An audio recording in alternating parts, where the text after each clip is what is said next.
My first 2 years of school were spent in a rural school, or rather farm school, with first through eighth graders out in the country. Please see my previous video about that turbulent time. Between my second and third grade, some farm school buildings were moved to town, and each grade got their own building. The farm kids were mixed in with the town kids, but of course, not all was well.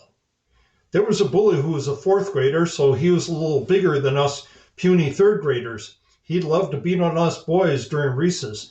After a few weeks of this, us third grade boys got together and hatched a plan for revenge.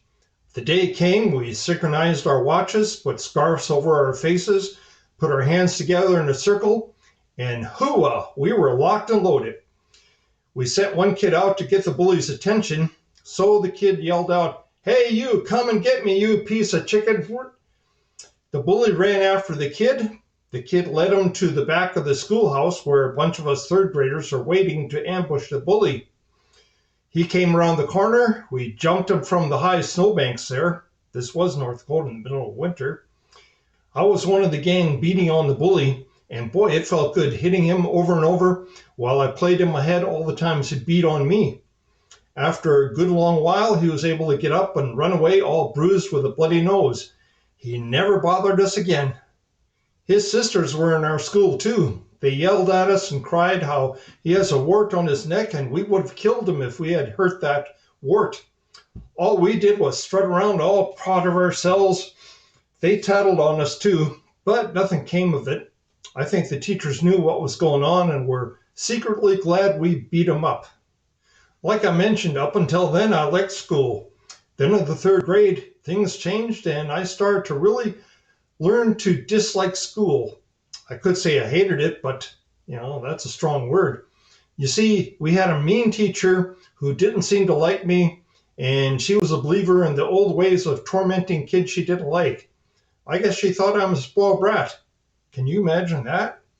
For example, one of our lessons was spelling. I wasn't so keen on studying, so I got a lot of words wrong in the spelling tests. The teacher would make me write each word that I misspelled 100 times. She loved making me an example for the rest of the class when you don't do as well as you should. So, did I start studying and get better in spelling or any of the rest of the lessons? Nah, of course not. In fact, I decided I wasn't going to cooperate with anything in school and studied even less. One day there was a school football game. Classes were let out to watch the game. The rest of the class were allowed to leave to go to the game, but I had to stay behind and write my misspelled words 100 times, and I had a long list of words I got wrong. My best friend Ryan helped me, and when we were finished, we could go to the game. I don't think the teacher saw the difference in mine or Ryan's writing. It was all written out kind of sloppy. Be sure to like and subscribe because we're all in this together. Somehow I passed the third grade. In fourth grade, we had the same mean teacher. Each and every day was the same bad day, just like in third grade. I had a bad attitude I worked hard to develop. You know how teachers ask students questions in class? In the beginning of each school year, some of the teachers would ask the class a question, and there are always the same few who raise their hand all excited. Ooh, ooh, ooh. So then the teacher would say, "How about someone we haven't heard from yet?"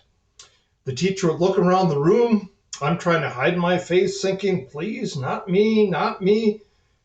"Dennis, how about you?" Damn it. I'd say a quick, "I don't know," whether I knew the answer or not. Teacher, "Well, what do you think is the answer?" Me, "I don't know." Teacher, "Well, take a guess." Me, "I don't know." Teacher would press their lips tight and never call me again. That gave me plenty of time to daydream in class. Somehow I passed the fourth grade and went on to fifth grade. I think the teachers just wanted to get rid of me and pass me on to other teachers. In the fifth grade, it was decided I wasn't reading at the right grade level, so I had to attend an extra reading class. I got much better at reading, but did I read my class assignments? Nah, of course not. I started reading books. I couldn't get enough. Sometimes I was reading 5 or 6 books at a time. Reading my schoolwork was a very low priority. One day in 5th grade, all the boys got together and decided we were going on strike and we were not going to do our homework for the next day. The next day, the teacher had us hand in our homework. Only the girls had something to hand in. The teacher was shocked. "What about the rest of you?" she asked. Us boys just sat there not saying anything. With much scowling, she said, "All right, I'm getting the principal." She left. We just sat there with our feet up on the desk, hand behind our heads, saying, "We showed her. Right now she knows who's the boss. Yeah, yeah." Then Mr. Knight, the principal, burst in the room yelling, "All the boys out of the hallway now." He had us lined up against the wall. He walked back and forth in front of us, and he had the strap. Yeah, the strap he used to spank kids. While he walked, he hit his hand while making a slapping sound with the strap. Uh-oh, this was getting serious. With each sound of the slap on his hand, we jumped a little. We all knew one of the older kids who got spanked and barely lived to tell anybody about it. Mr. Knight let us know that we are expected to always complete our homework. Not finishing homework will not be tolerated. We all failed today's assignment, and now we'll all get a spanking, so we'll remember this day. He said, "Who's going to be first?" and stopped in front of me, shoved his face almost against mine, and said, "You?" I hit my head on the wall behind me and said in a terrified voice, "No, no." Mr. Knight just smiled and said, "Well, he won't spank anyone today, but next time, if this ever happens again, we will definitely get a spanking. Now get back to your desks." We all fell over each other trying to get back in the classroom and into our desks. All of us boys decided we will never speak of this incident again. I always completed my homework after that, however, usually thrown together at the last minute. I have another story about Mr. Knight, the principal. A couple years after 5th grade, it was Halloween. I met my cousins Kyle and Carson in town. Our folks drove us to town thinking that we were going trick-or-treating. We had other plans. We had our bars of soap and we were ready. We snuck down to Mr. Knight's house, and in the dark, we start rubbing our bars of soap on the side of his house. He lived in a trailer house, or rather in a manufactured home with metal siding, so he could probably hear something being rubbed on his house.